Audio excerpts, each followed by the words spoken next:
Assalamualaikum warahmatullahi wabarakatuh. Alhamdulillahirabbil alamin, wassalatu wassalamu ala asyrafil anbiya'i wal mursalin wa ala alihi wa sahbihi ajma'in.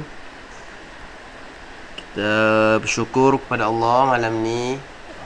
Saya buat video ni malam sepatutnya saya buat saya buat Zoom. Tapi lain, internet di tempat saya ni tak clear sangat kerana hujan. Petang tadi hujan ribut, dan malam lepas isyak pun masih hujan lah. Tapi tak ada ribut dah, tak ada guruh lah. Okey, topik malam ni kita nak bincang. Kita nak menjawab persoalan bukan bagaimana, adakah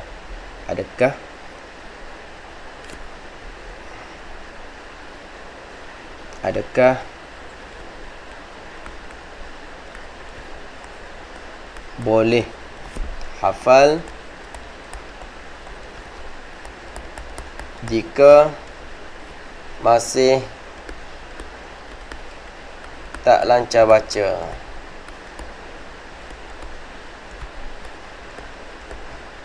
Okey, tanda tanya.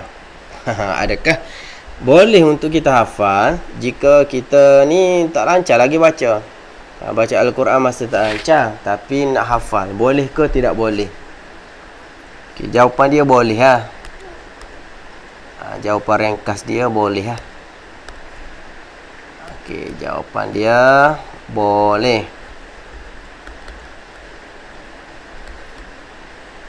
Boleh, tapi perlu lihat kepada beberapa panduan. Nanti saya sebut lepas ni Baik. Yang pertama, sekejap saya tulis nota ni. Saya nak tengok nota. Saya lupa nak cakap apa.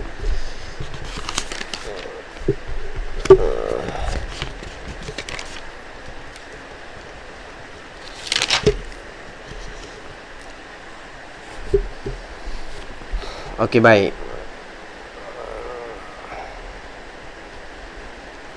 Okey, jika ditanya boleh ke tak boleh, jawapan dia boleh tapi jika ditanya mana yang lebih utama, kita belajar asas membaca Al-Quran ataupun kita nak hafal Al-Quran, yang mana lebih utama? Jadi yang lebih utama adalah belajar Al-Quran dulu yang lebih utama. Kalau kita buat menghafal ni sehingga kita meninggalkan kelas asas membaca, maka yang tu salah salah. Kalau kita belajar asas dan kita tak hafal, tak apa. Tapi kalau kita hafal, kita tak belajar asas, yang tu salah. Okey. Satu lagi saya nak sebut, kelas ni dia ada beberapa kategori kelas yang ni kelas zaman sekarang ni kan banyak kelas-kelas di Facebook Facebook FB Live, Zoom, banyak kelas. Kelas ni dia ada dua bentuk. Yang pertama, kelas secara berkala. Secara berkala ni setiap hari, contoh setiap hari kelas. Yang kedua, kelas secara one off. Dia ada satu lagi, tiga. Dia ada tapi seminggu sekali contoh.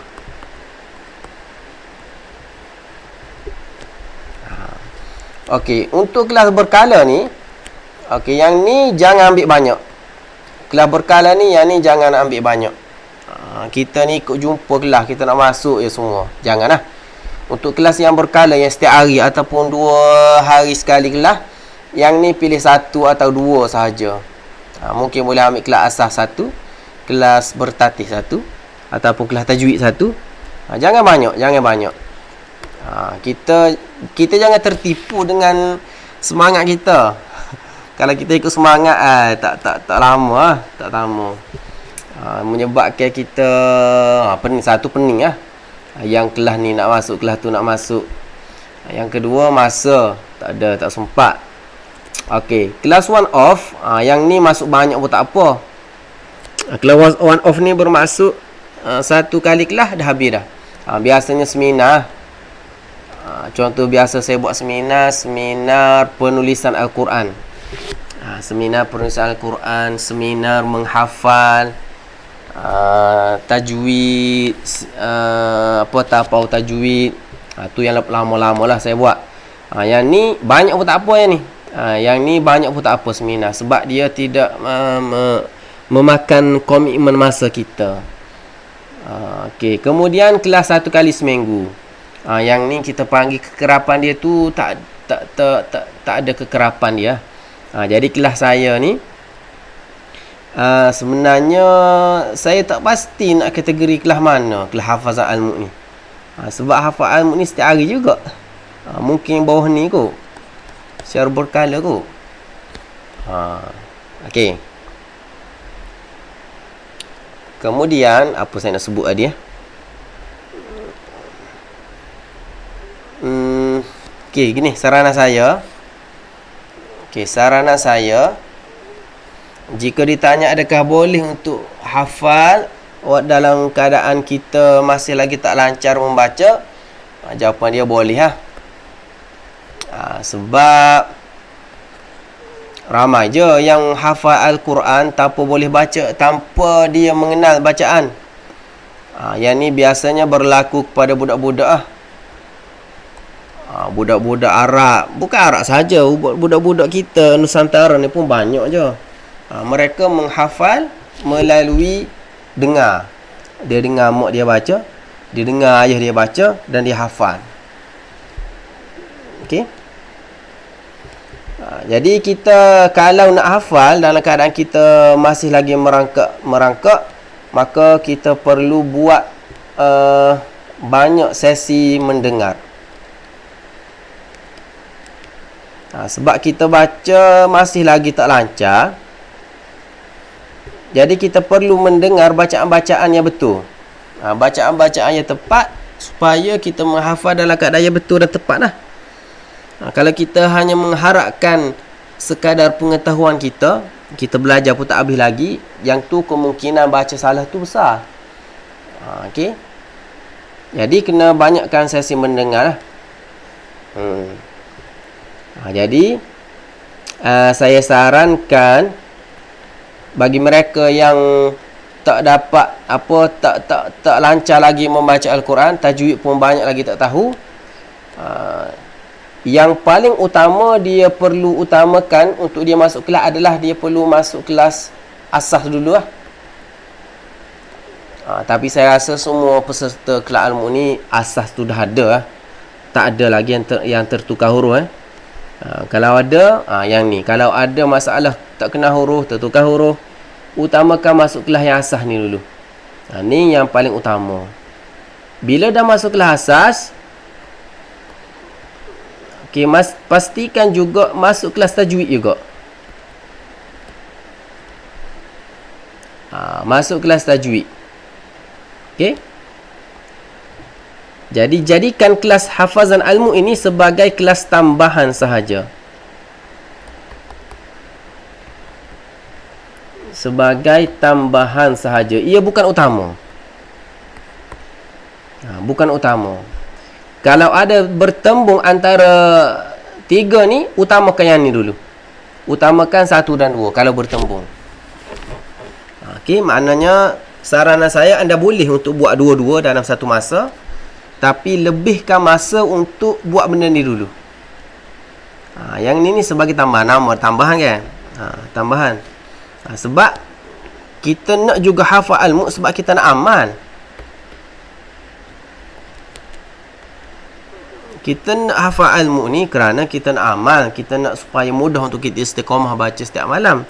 Tu tujuan utama kita hafal ilmu dan surah-surah pilihan yang lain. Jadi kalau kita nak tunggu kita betul-betul mahir baru kita nak hafal, lambat benda tu. Tak tahu bila. Kita nak habiskan kelas asas, kelas tajwid, dan kita nak bagi yakin dulu baca baru nak hafal, benda tu tak tahu bila. Jadi seeloknya kita bergerak dua sekaligus. Okey. Kelas pun yang belajar ni pun yang belajar kita tetap belajar, dan belajar ni kita utamakan, dan hafal ilmu ini sebagai tambahan sahaja. Jika bertemu kita utamakan yang ni ya. Okey, tu je poin saya untuk malam ini. Dapat faham dapat faham jadi boleh nak buat dua-dua. Utamakan yang atas ni utamakan yang asal dan tajwid dulu. Kalau Zoom kita boleh buat soal jawab. Ini rakaman video ni tak ada peluang untuk tanya. Tak apa. Nanti kalau ada tanya di ruangan komen saya buat video lain untuk jawab. Okey, satu lagi. InsyaAllah saya nak buat satu video lagi, mungkin video lain kot. Saya nak hurai satu masalah, satu situasi. Mungkin ni video lain saya buat, tapi saya nak bagi hint dulu. Situasi orang yang terlalu bersemangat.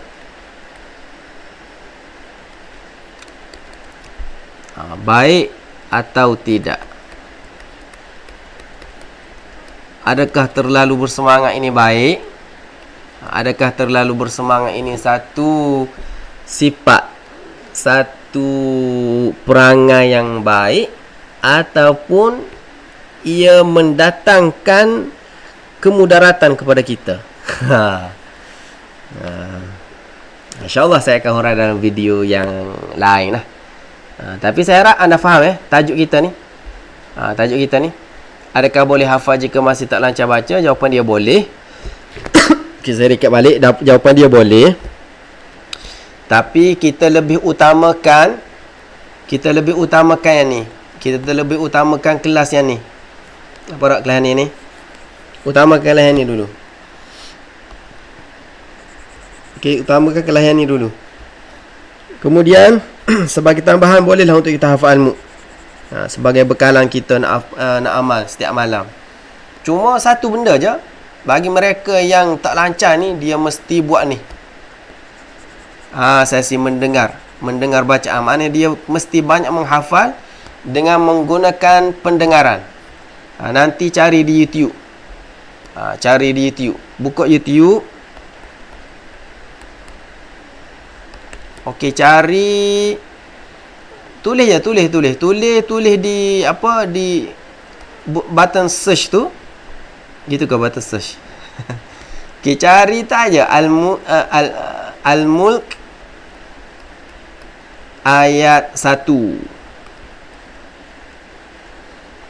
Al-Mulk ayat 2, Al-Mulk ayat 3, Al-Mulk ayat 29, Al-Mulk ayat 30. Tak je, nanti dia akan keluar dan dengar. Ulang dengar. Ulang dengar. Sehingga kita dapat tahu bacaan yang betul tu macam mana. Okey, itu sahaja untuk malam ni. Jumpa lagi insya-Allah. Assalamualaikum warahmatullahi wabarakatuh.